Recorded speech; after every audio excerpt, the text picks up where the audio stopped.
אני לא יודע. אם את רוצה ממני על הבוקר, אבל תודה. מנצ'ט! רותי, את רוצה לספר לנו מה עבר עליי? ככה. אני אתן ביס. פשוט המכנסיים שלה אפילו כולם מלאות אקונומיקה.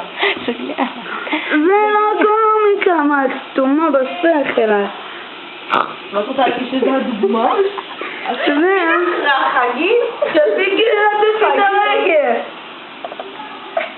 הרגליים נפוחות. נפוח. אני חושבת שזה נפוח.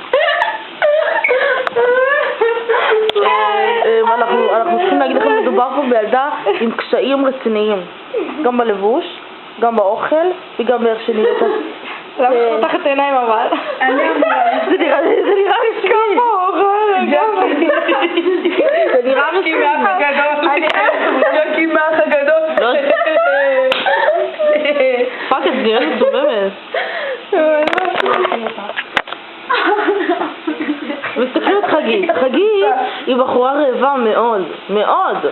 ואפילו לאובלסית היא לוקחת את האוכל. שתבינו איזה אבסורד. את מלכלכת